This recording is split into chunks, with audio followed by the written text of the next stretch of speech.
સાંભળીએ આ પ્રવચનમાં. ભગવાનનો ભક્ત હોય એવો કયો ઉપાય કરે જેને કરીને પોતે સદાય સુખી રહે? પહેલાં આપણે સમજવું પડે, ભક્ત એટલે કોણ? સામાન્યપણે બહાર તમે આ પ્રશ્ન પૂછો તો જે વ્યક્તિને ભગવાનમાં શ્રદ્ધા હોય એને લોકો એમ કે આ ભગવાનનો ભક્ત છે. પછી ઘણા લોકો આપણને આવીને વાત કરે કે આ હનુમાનજીના પરમ ભક્ત છે, આ ગણપતિના પરમ ભક્ત છે. અમારે એક પ્રોફેસર ભણાવવા માટે આવતા, પ્રોફેસર R.D. જોશી. એ જ્યારે પ્રથમ વખત અમારે ત્યાં આગળ આવ્યા ત્યારે ખબર પડી કે 26 વર્ષથી એમને ગણપતિની ઉપાસના છે. ઘરની અંદર ગણપતિની મૂર્તિ પધરાવી હતી. બાબતમાં કેટલીક વાતો આપણા મંદિરમાં આવીને એમણે કરેલી હતી. કોઈ નિયમિતપણે અંબાજી જતા હોય તો કે આ વ્યક્તિ માતાજીના ભક્ત છે. માતાજીના ભક્ત હોય અથવા હનુમાનજીના ભક્ત હોય, ગણપતિના ભક્ત હોય, ભગવાન શ્રી રામ કે ભગવાન શ્રી કૃષ્ણના ભક્ત હોય, એ બધા ભક્તો આપણે કહીએ છીએ. તો શા માટે આપણે કહીએ છીએ? કારણ કે એમના નામનો જાપ કરતા હોય, એમના નામની માળા કરતા હોય. એ જે સ્થાનની અંદર મૂર્તિઓ પધરાવી હોય એ સ્થાનની અંદર પોતે યાત્રા કરવા માટે જતા હોય, અથવા એમના જે ચરિત્રો છે એ ચરિત્રોના જે ગ્રંથ હોય એ ગ્રંથ કાં તો વાંચન કરતા હોય અથવા તો કોઈ પારાયણ કરતું હોય તે સાંભળતા હોય. એટલે આપણે એમ કહીએ કે આ આમના ભક્ત છે. ગઈકાલે જ એક સભામાં અમે ગયા હતા રાયસણની અંદર, તો તે વખતે એક હરિભક્તે બીજાનો પરિચય કરાવ્યો કે આ હનુમાનજીના પરમ ભક્ત છે. તે બધું સારું છે અને સાચું પણ છે, પણ ભગવાન સ્વામિનારાયણ પોતે ભક્તની એક વ્યાખ્યા આપણને સમજાવે છે. એક વિલક્ષણ વ્યાખ્યા છે, એક વિશિષ્ટ વ્યાખ્યા છે, એક જુદી વ્યાખ્યા છે. ભગવાન સ્વામિનારાયણે વચનામૃત વડતાલ પ્રકરણનું 19મું એ વચનામૃતમાં પોતે એવું કહે છે કે આ જીવને જ્યારે ભરતખંડ વિશે મનુષ્ય દેહ આવે છે ત્યારે ભગવાનના અવતાર કે ભગવાનના સાધુ એ જરૂર પૃથ્વી ઉપર વિચરતા હોય છે. એની જ્યારે ઓળખાણ થાય છે ત્યારે એ જીવ ભગવાનનો ભક્ત થાય છે.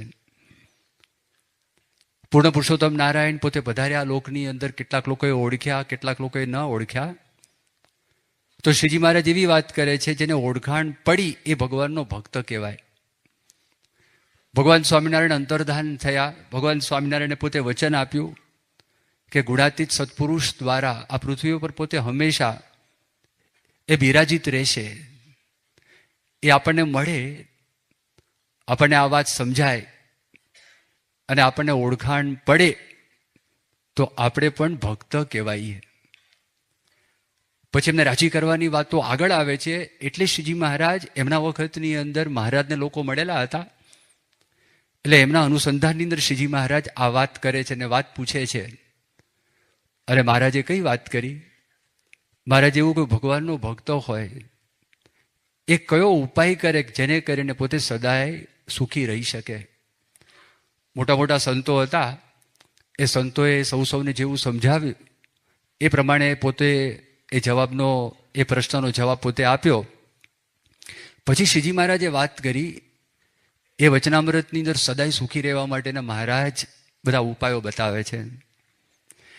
પહેલામાં પહેલો એ ઉપાય એ બતાવ્યો કે સ્વધર્મ અને વૈરાગ્ય એણે કરીને પોતે ઇન્દ્રિયોને વશ કરી રાખી હોય, આ પહેલો ઉપાય. પછી બીજી વાત કરી જેને ભગવાનના ભક્ત સાથે અતિશય પ્રીતિને આત્મબુદ્ધિ હોય. પછી ત્રીજો ઉપાય જેને ભગવાનના ભક્ત સાથે અતિશય મિત્રભાવ હોય. પછી ચોથો ઉપાય ભગવાનના ભક્તના સંગે જ પોતે રાજી રહે. પછી પાંચમો ઉપાય ભગવાનના ભક્ત થકી કોઈ દિવસ ઉદાસ થાય નહીં. છઠ્ઠો ઉપાય કોઈ દિવસ વિમુખનો પોતે સંગ ન કરે. એવી જે વ્યક્તિ હોય તે સદાય પોતે સુખી રહે છે.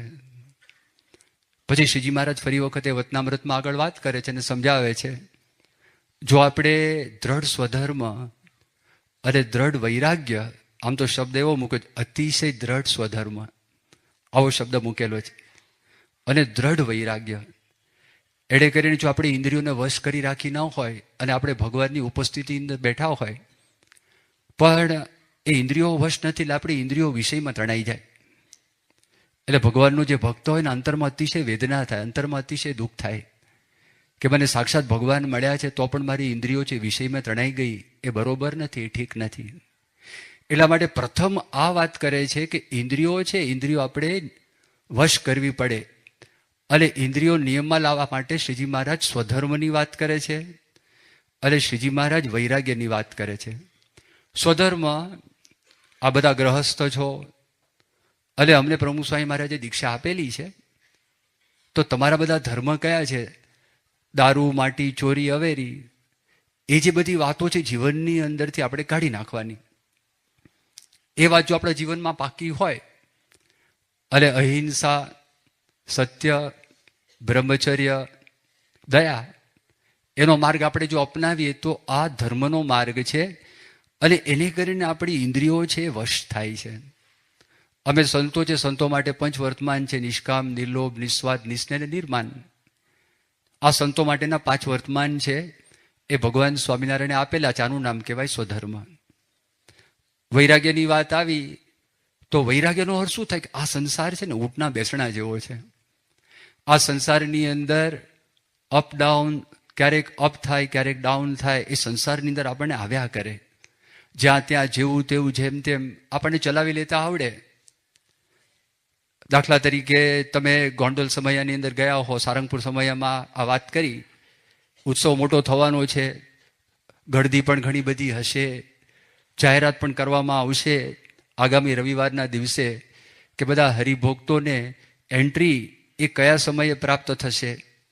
કોક નજીકમાં બેઠા હશે, કોક દૂર બેઠા હશે, તમારામાંથી કોક થોડાક મોટી ઉંમરવાળા હશે. તમારે ઘણી બધી પૂર્વ તૈયારી કરીને જવું પડે ને. પૂર્વ તૈયારી શું? હવે વારે વારે જો લઘુ કરવા માટે જવાનું થતું હોય તો એને મનમાં નક્કી કરી જ રાખવું પડે કે ભાઈ લઘુ કરીને આવું ને પછી પાણી ક્યારે પીવું.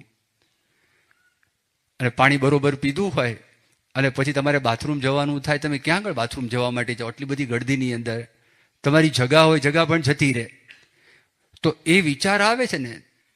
તો આ 2 પ્રકારના વૈરાગની વાત કરી. એક બૃહદ વૈરાગ્ય છે, મોટો વૈરાગ, અને એક સામાન્ય વૈરાગ. તો આ સામાન્ય વૈરાગ્ય કરીને પણ આપણી ઇન્દ્રિયો થોડીક એ સંયમમાં આવે, થોડીક નિયમનની અંદર પણ આવે. ત્યાં તમે જાઓ, કદાચ સમય લાંબો પણ થઈ જાય.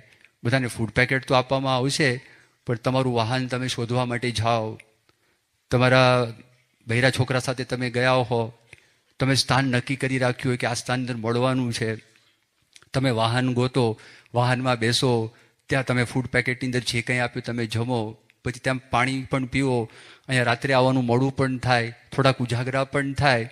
તમારા ઘરની અંદર પણ આવું બને કે ક્યારેક ગરમ પાણી છે ખૂટી જાય, એવો પ્રસંગ બને તો શું કરવું? થોડી ધીરજ રાખવી. ખાવાની અંદર પણ ક્યારેક મોડું થાય, ક્યારેક ખાટું થાય, ક્યારેક તીખું થાય, ક્યારેક તમારી ઈચ્છા પ્રમાણે ન પણ બને. આવા બધા પ્રસંગો બનવાના દરેક સ્થાનની અંદર બને જ છે. અને એ પ્રસંગ બને તો તે વખતે આપણું મન છે, મન શાંત રહે. તો શ્રીજી મહારાજ એ વાત કરે છે કે ધીરે ધીરે આપણી ઇન્દ્રિયો છે કંટ્રોલની અંદર આવે. હવે ઇન્દ્રિયોની વાત કરી, તમે જો સંયમમાં ન હોય તો દુઃખ આપે કે ના આપે? ઘણી બધી છે ઇન્દ્રિયો, 10 છે, તો 3નો વિચાર કરો. આંખ, બીજું છે કાન, અને ત્રીજી વાત આવે છે જીભ. તો મોટા ભાગનું આપણે જે ગ્રહણ કરીએ છીએ ને, આ 3 દ્વારા ગ્રહણ કરીએ છીએ. 5 જ્ઞાનેન્દ્રિયો છે અને 5 કર્મેન્દ્રિયો છે. તો 5 જે જ્ઞાનેન્દ્રિયો છે જેના દ્વારા આ બધું આપણે ગ્રહણ કરીએ છીએ, એમાં આંખ છે, લગભગ 80% આપણને જે સમજ છે, જ્ઞાન છે, આંખ દ્વારા આપણને પ્રાપ્ત થાય છે. સંયમની વાત કરી, સંયમની કઈ વાત કરી? સ્ત્રી પુરુષ મર્યાદાની વાત આવી. એ સ્ત્રી પુરુષ મર્યાદામાં આપણે જેટલા જાગ્રત રહીએ ને એટલી આંખ છે ને વશ થાય.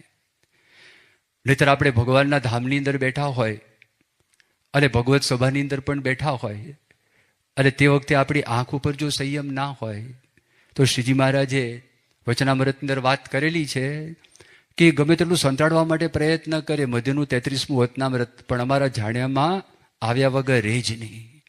ત્યારે અમને એ હરિભક્ત પર અતિશય કુરાજીપો થઈ જાય છે, અમારું મુખ પણ શામળું થઈ જાય છે, અને અમારા મનમાં એમ થાય છે આ સત્સંગને મૂકીને અમે જતા રહીએ. આ બધા શબ્દો શ્રીજી મહારાજે વાપરેલા છે.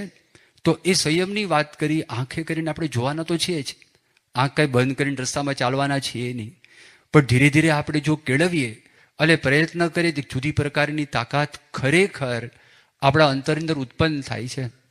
દેવબંદરમાં એક પ્રસંગ બની ગયો. ગુણાતાન સ્વામીએ એ પ્રસંગનો ઉલ્લેખ કરેલો છે.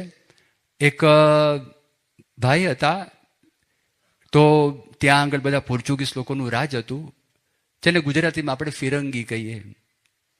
હવે એમને ત્યાં સાહેબને ત્યાં મિસ્ત્રી હશે સુતાર, તો એને કામ કરવા માટે બોલાવેલા.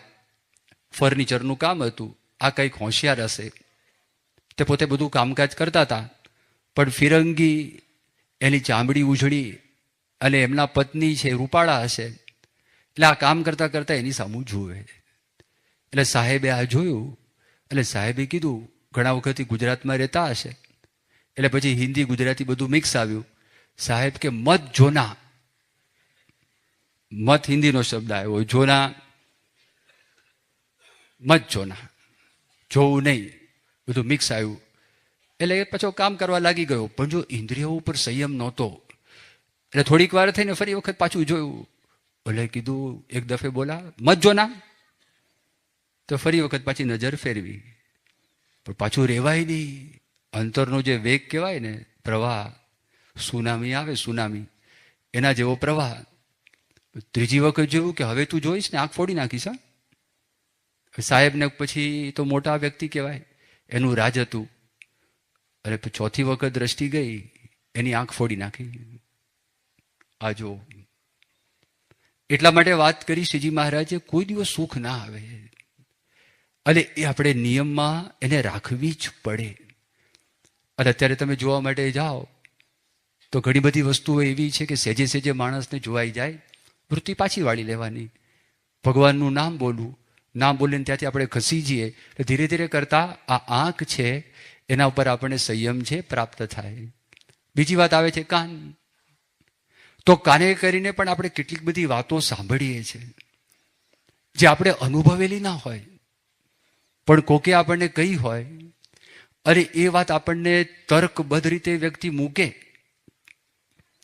તો આપણા અંતરની અંદર એ વાત મનાય, અને એ વાત મનાય એને કરીને સત્સંગનું સુખ આપણને આવે નહીં.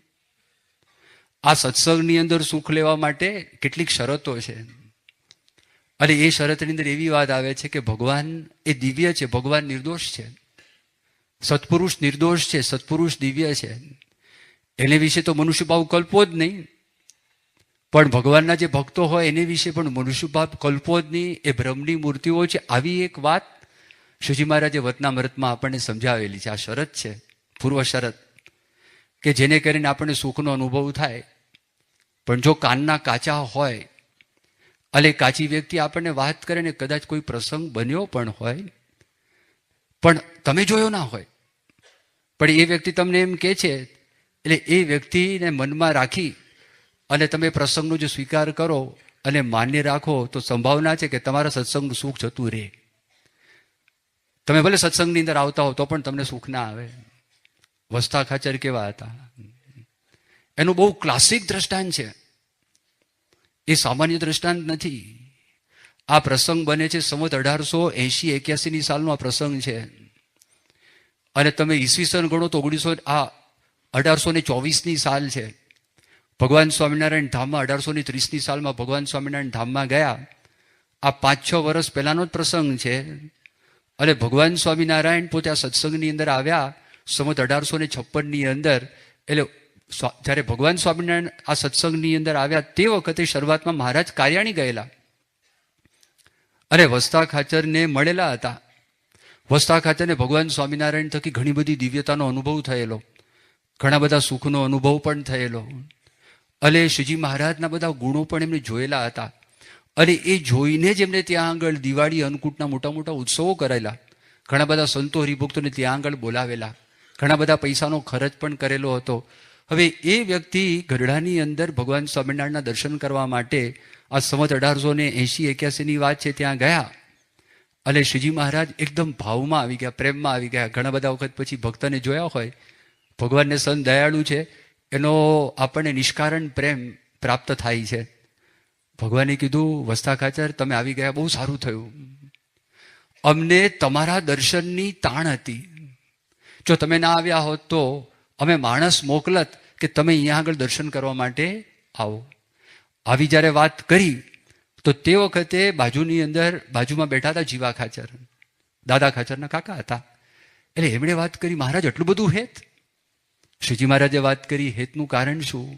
એમને અમારી નિષ્ઠા છે, એમને અમારે વિશે દિવ્ય ભાવ છે, અને એ એવી ભક્તિ કરે છે, એટલા માટે એમાં હેત થાય અને એમના દર્શનથી અમને આનંદ થાય. એમાં નવાઈની કઈ વાત છે? થોડીક વાર ત્યાં આગળ જીવા ખાચર બેઠા, પછી ઊભા થઈને વાત કરી વસ્તા ખાચરને, મારા ઘરે તમે આવો, ત્યાં આગળ તમે ઉતારો કરજો. મોટી ડેલી કહેવાય એને. શ્રીજી મહારાજે વાત કરી, અહીંયા આગળ આવ્યા છે તો અહીંયા જ રહેશે અને ઉતારો અહીંયા કરશે. એટલે જીવા ખાચરે બહુ આગ્રહ કર્યો.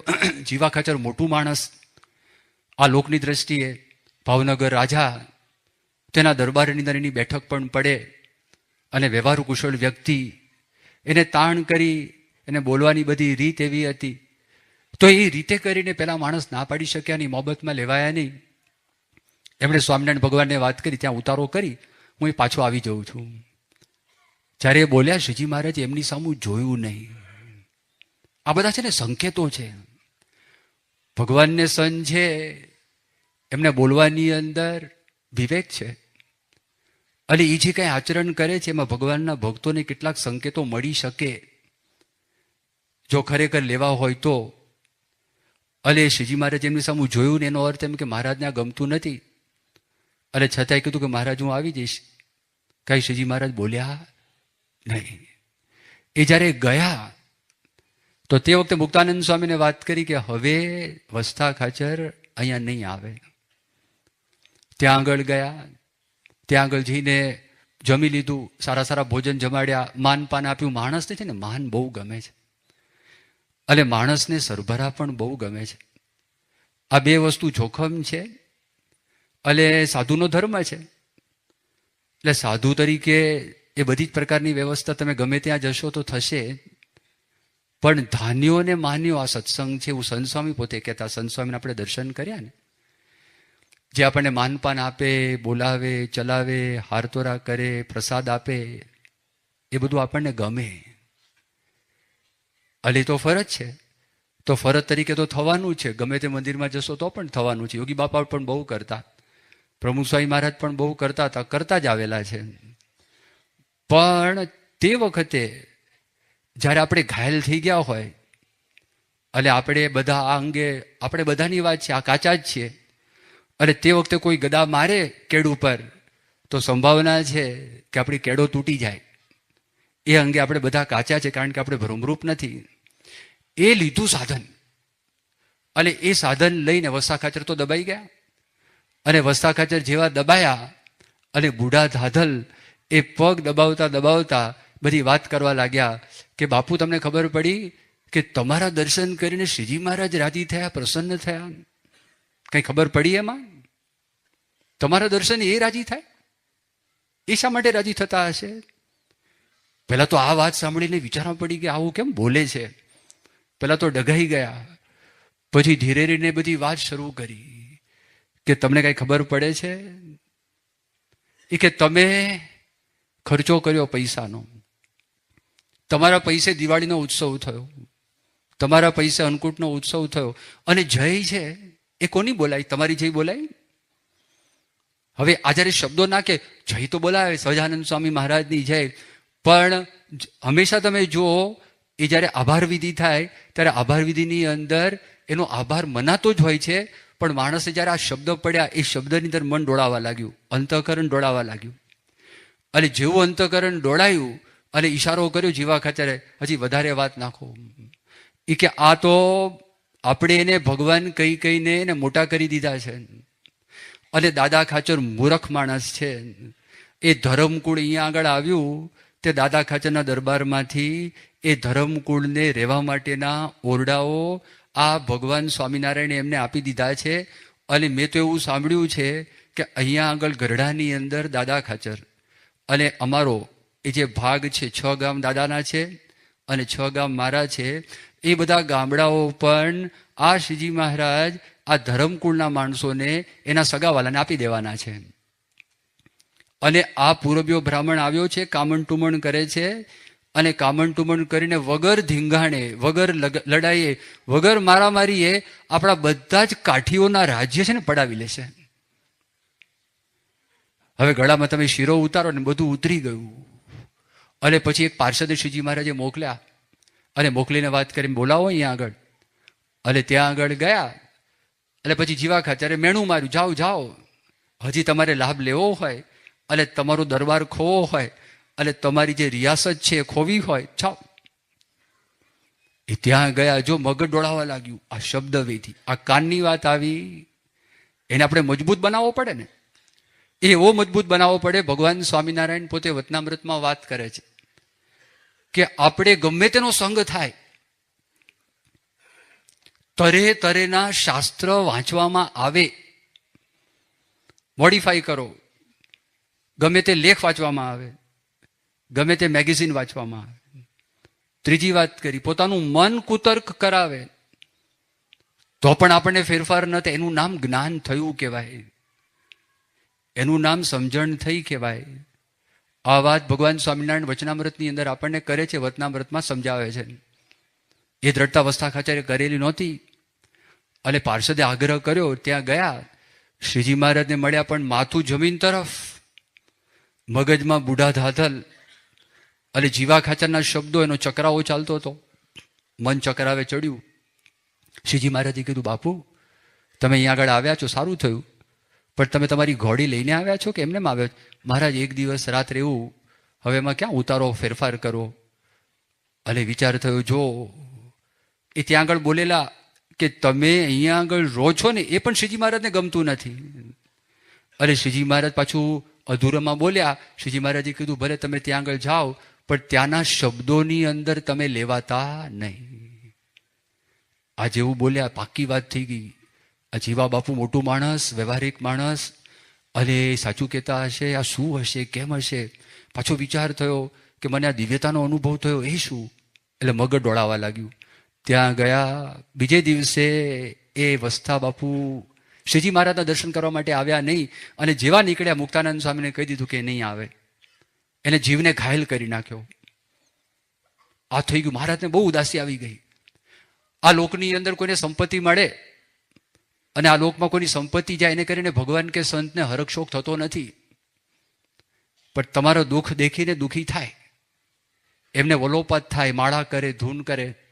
પણ ભગવાન સ્વામિનારાયણે પોતે વાત કરી વચનામૃત મધ્યનું 46મું, કે જેને એકાંતિક ધર્મમાંથી એ પાછો પડે છે, એના માટે એ જ મૃત્યુ છે.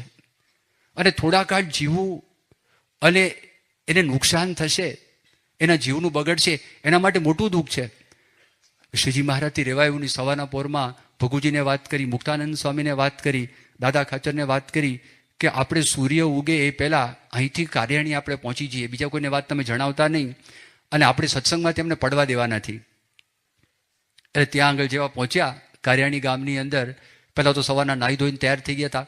ગોખલાની અંદર ભક્તિ માતા ધર્મદેવ અને પોતાનું સ્વરૂપ, એનું જે છાપ આપેલી હતી, એની પૂજા પોતે ગોખલાની અંદર રોજ આ વસ્થા ખાચર કરતા હતા. અને ત્યાં આગળ હવે આની પૂજા કરું કે ન કરું વિચાર ચાલતા હતા.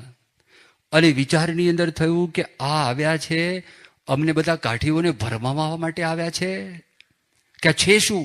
આ ભક્તિની ઝાડ બિછાવી છે લોકોને, ભોળા લોકોને ભરમાવવા માટે. એ મનમાં જેવા વિચાર ચાલતા હતા, અને તરત શ્રીજી મહારાજનો પ્રવેશ થયો. અને મહારાજનો જેવો પ્રવેશ થયો, શ્રીજી મહારાજ બોલ્યા કે આ ભક્તિની ઝાડ બિછાવી છે બાપુ, એ ભોળા લોકોને ભરમાવવા માટે નથી, પણ એનું આત્યંતિક કલ્યાણ કરવા માટે છે. એકદમ વિચારવા પડી ગયા, શ્રીજી મહારાજ ક્યાંથી આવી ગયા? મુક્તાનંદ સ્વામી, દાદા ખાચર, આ બધા ભેગા હતા, ભગુજી બધા ભેગા હતા, બે સંતો પણ ભેગા હતા.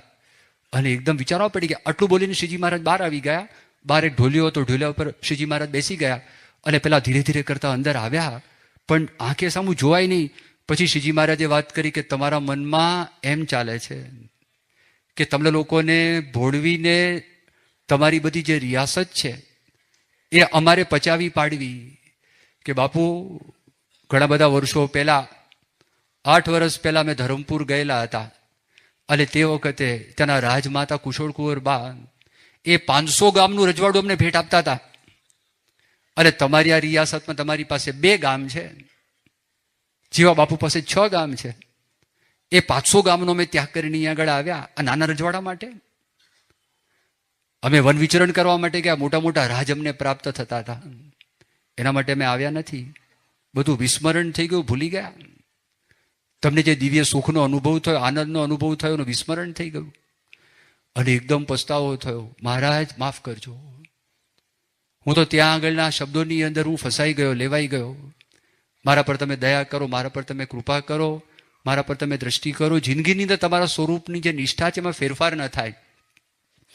એટલા માટે આ નિષ્કુળાનંદ સ્વામી જે ડાંગરવાની અંદર જતન બહાતા, અને એમણે જે વાત કરી એ વાત નિષ્કુળાનંદ સ્વામી ભક્ત ચિંતામણામાં લખી કે મહાબળવંત માયા તમારી, બીજી કોઈ માયા નથી.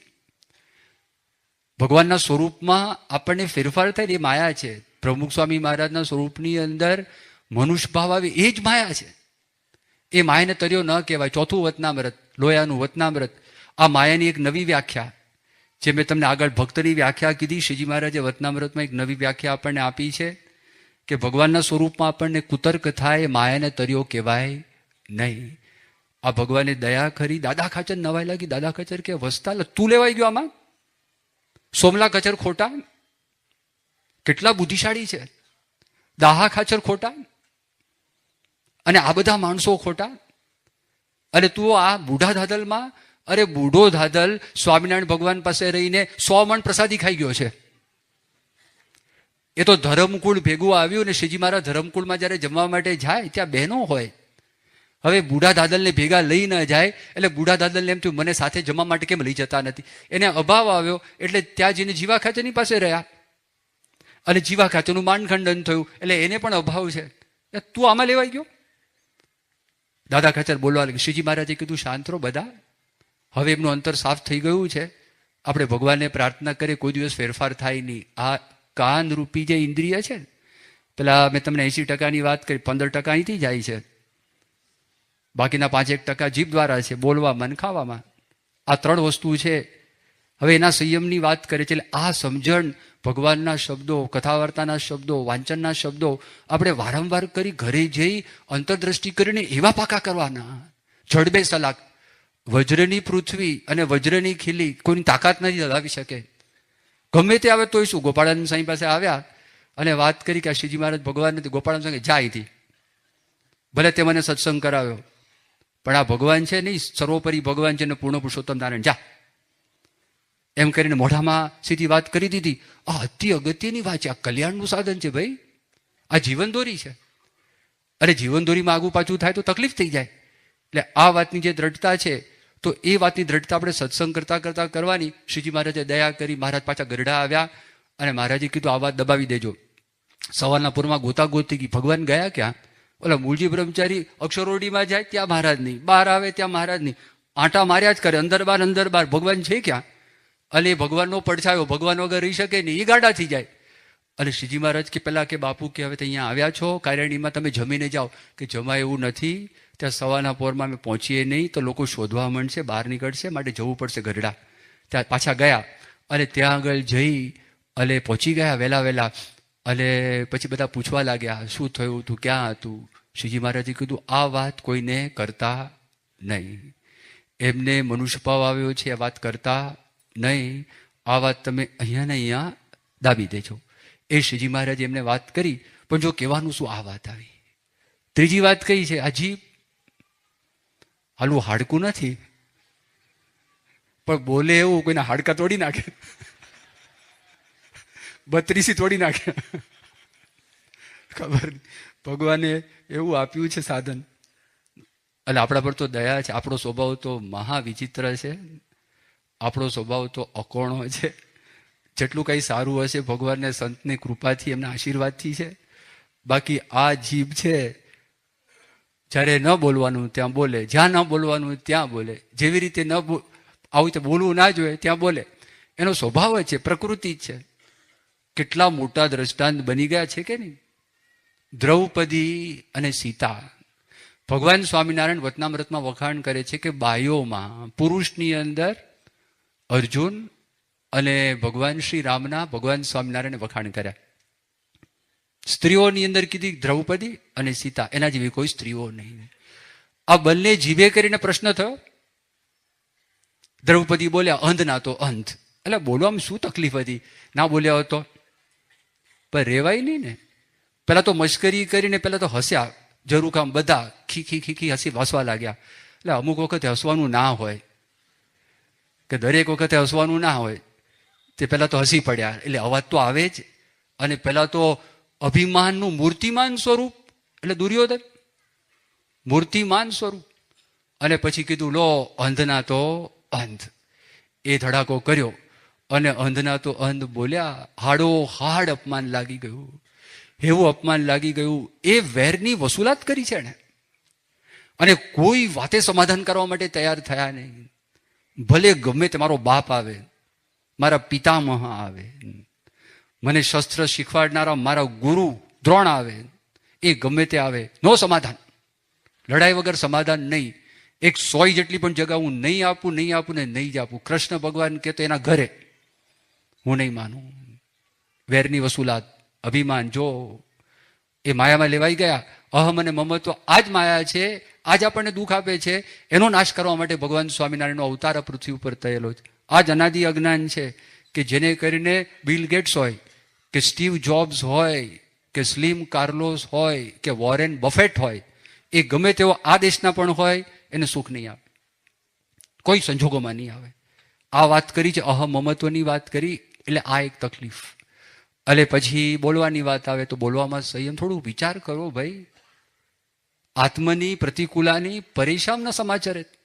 પોતાને જે પ્રતિકૂળ હોય એવું આચરણ બીજા માટે ન કરવું. આપણને કોઈ ગાળ આપે, આપણને ગમતું નથી, તો શું કરે બીજાને આપો છો? મિથ્યા આક્ષેપ આપણા માટે કોઈ કરે, આપણને ગમતું નથી, તો શા માટે બીજા માટે કરો? આપણી કોઈ ઘસાતી વાત કરે તો આપણને ગમતું નથી, તો બીજાની ઘસાતી વાત આપણે શા માટે કરીએ છીએ? આ એક જ વાક્ય છે જો, અને સુખના વાક્યો છે, અને જે માર્ગે ચાલેલા છે સુખી થયેલા છે. એટલે બીજી વાત આવે છે કઈ? આ જીભ છે સ્વાદ. તો સ્વાદની અંદર પણ ધમાલ થાય છે કે નહીં?